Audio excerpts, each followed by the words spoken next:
Olá pessoal, tudo bem? Estou aqui de novo para conversar com o seu coração e não com o seu cabeção. Se você sente afinidade com a minha energia, então esse vídeo é para você.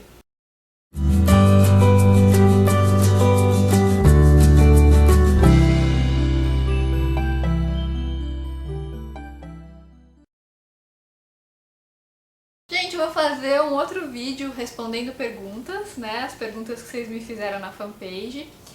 A primeira pergunta é da Lucinha Maier. Ela fala assim: qual a diferença entre pensar em si próprio, ou seja, ter amor próprio, e ser egoísta? Acho que existe uma linha muito tênue entre esses dois lados e senti várias vezes na minha vida dificuldades para tomar decisões por não saber distinguir as duas coisas. Bom, Lucinha, essa é uma dúvida muito comum, né? E na minha visão, o que acontece é o seguinte: o egoísmo, ele vem da falta de percepção, né? É uma forma de defesa estruturada pelo nosso ego que faz com que a gente se desconecte da nossa essência. Então, quando a gente tem uma postura narcisista, isso vem da ausência de percepção. O amor próprio é o oposto. O amor próprio, ele vem da conexão com a essência. Então, quanto mais você medita, quanto mais você olha para dentro, mais você se ama. É impossível não se amar. Como falou Ali Cravo, somos muito mais interessantes do que imaginamos. E a gente começa a perceber isso quando aprende a olhar para dentro de si mesmo. A gente descobre ali um universo incrível que muitas vezes a gente não percebia que existia. Porque a nossa percepção estava cega, estava nublada por conta da baixa autoestima congênita, como ele sempre fala, né? Então, gente, a percepção, o desenvolvimento da consciência faz com que o nosso amor próprio aumente muito. Agora, o egoísmo, ele vem dessa necessidade da gente querer se defender do mundo. Muitas vezes vem de uma postura arrogante, né? De falta de percepção, de falta de empatia, de falta de compaixão com o outro. E quando você ama a si mesmo, a sua compaixão com o outro aumenta. Só que você também vai ter compaixão por você mesmo, em primeiro lugar, né? Porque primeiro você precisa se amar para que você consiga se doar de forma saudável. Nesse processo tem uma coisa muito interessante que o Osho fala. É muito comum quando você começa a meditar que você tem uma fase da sua vida, e não é a fase final da vida, né? É um processo que acontece ao longo do desenvolvimento da consciência, que você sinta a necessidade de se isolar mais. Isso, aos olhos do social, né, esse período de hibernação que você sente necessidade de ter quando possível, aos olhos do social, isso vai parecer egoísmo. As pessoas vão chamar isso de egoísmo porque elas querem que você se doe o tempo todo. As pessoas querem que você esteja prestando atenção nelas, né? Que você esteja olhando para fora. Quando você começa a olhar para dentro, a ter momentos mais introspectivos, de ficar nessa fase da hibernação, a sua energia vai se voltar mais para dentro. Isso faz parte do processo. Só que é claro que o social vai falar: nossa, mas você não vai no almoço da avó de domingo? Mas e a lasanha da tia? Mas e o aniversário de não sei quem? Como você é egoísta? Porque essa é uma análise do ego das pessoas que ainda não se iluminaram. Elas tendem a projetar a sombra delas em você e elas tendem a analisar isso como egoísmo, gente. Mas não é necessariamente egoísmo. Está no seu processo de autoconhecimento e você tem todo o direito de ter esses momentos de quietude, de silêncio. O egoísmo real, ele vem da falta de percepção. É quando a pessoa nega o contato com os outros porque ela não percebe, ela não tem empatia, ela só olha para o próprio umbigo. Então é uma pessoa que não meditou, que tem uma consciência ainda muito primitiva e que se acha o umbigo do mundo, né? Ela não tem a percepção do outro. É o caso, por exemplo, dos psicopatas, que têm um alto nível de egoísmo. Eles não têm empatia porque não têm conexão com o sentimento. Então você percebe, é uma outra coisa, uma coisa oposta à outra. Parece a mesma coisa aos olhos do social que é cego, né? Então o social confunde uma coisa com a outra, mas na verdade são coisas distintas e até opostas, né? Vamos lá para a próxima pergunta. A próxima pergunta é da Bruna Meirelles. Gostaria de entender mais a respeito da relação da astrologia com a física quântica. Se na astrologia as coisas são meio que pré-determinadas, karma, Lilith, qual seria a relação disso com a capacidade de cocriação? Beijos e muito obrigada. Muito legal a sua pergunta, Bruna. Ela vai me dar margem para explicar melhor a minha visão da astrologia, que não é uma visão padrão.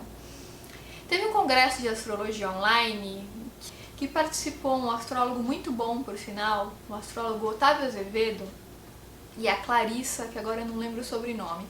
E teve um debate muito bacana, e esse congresso foi um divisor de águas na minha vida, né? Porque me apresentou uma nova visão da astrologia. O Otávio dizia que a gente tem muito esse conceito aprendido socialmente de que os planetas emitem um raio, uma onda que entra no cérebro da pessoa e faz a pessoa se comportar de um jeito ou de outro, né? A gente tem essa visão da causa e efeito. E na verdade, o nosso mapa natal, ele é um espelho, ele não é a causa, entende? Como quando a gente se olha no espelho e a gente vê a nossa imagem refletida, o espelho não está causando a imagem, ele está simplesmente refletindo algo que já existe, algo que já está pronto. Na verdade, o mapa ele é um reflexo daquilo que a gente é.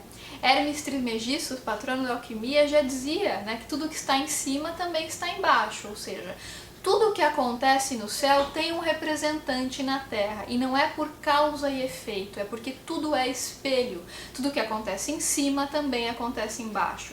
Então, se você sofre um acidente, se você ganha na loteria, se você se casa, se você tem um filho, todos, absolutamente todos os eventos que acontecem na Terra, eles têm um representante no céu, e não é por causa e efeito, é por simbologia e analogia, porque tudo que está em cima também está embaixo. Dessa forma, gente, quando a gente entende que tudo é um espelho, que tudo nos reflete o tempo todo, que as nossas relações são espelhos, esse conceito é um pouco complexo, eu espero estar me fazendo entender, porque eu estou tentando explicar de um jeito fácil para quem é leigo, espero que eu esteja conseguindo. Então assim, quando você começa a ver o seu mapa, na verdade você está vendo um espelho, né? E aí, conforme você expande a sua consciência, e esse é o pulo do gato, que quase ninguém fala, o Otávio Azevedo foi o primeiro que eu vi falando disso de uma forma muito clara. Quando você expande a sua consciência, você muda a sua percepção, a forma como você projeta os símbolos muda, porque a sua consciência mudou. É aí que entra a cocriação. Porque se você, por exemplo, tem um mapa muito parecido, né, um gêmeo astrológico, por exemplo, de um psicopata, por exemplo, ou se você mesmo tem um irmão gêmeo que tem um mapa muito similar ao seu, por que que as vidas de cada um vão ser diferentes? Se a astrologia determina tudo, por que não é igual? Porque o nível de consciência é diferente. Esse é o ponto, gente, eu me empolgo quando eu falo nisso, porque eu achei essa definição tão brilhante, porque realmente dá a impressão que a gente tem quando eu comecei a aprender astrologia, dava a impressão que era assim, o mapa determina tudo, se você nasceu com Lua em Áries, minha filha, oposição a Plutão, quadratura a Marte, vai se matar porque você está ferrada. Não tem solução, é o meu caso, tá? Sabe, Sol, quadratura, Plutão. Então assim, parece que é tudo determinista. E essa visão determinista faz com que a gente tenha uma percepção da astrologia como se ela fosse algo muito engessado. E muito embora o mapa natal não mude, ele nunca muda, ele sempre vai ser o mesmo, a sua consciência muda. E é quando você muda a sua consciência, quando você eleva a sua percepção, que você consegue projetar esses símbolos de uma outra maneira. E aí você vai viver o seu mapa com uma outra consciência. Porque você conhece arianos, por exemplo, que são grandes psicopatas bélicos, e arianos como Chico Xavier, que é um mestre iluminado.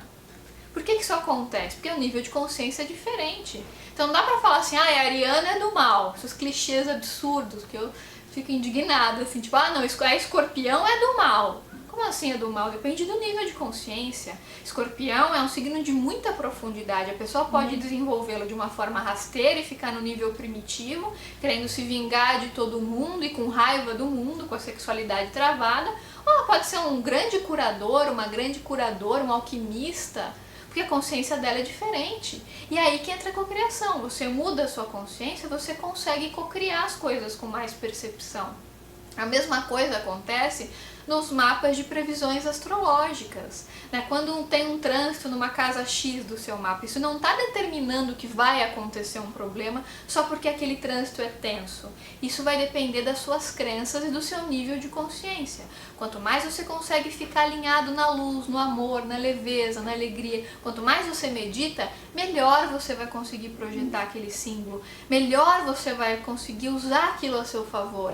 E mesmo se acontecer um problema, pelo fato da sua consciência estar expandida, você não vai ver aquilo como um problema, você vai ver aquilo como solução, você vai agradecer, Percebe? Porque o seu olhar mudou. Você não vai ver o fato em si, você vai ver o que está por trás daquilo, porque a sua percepção mudou.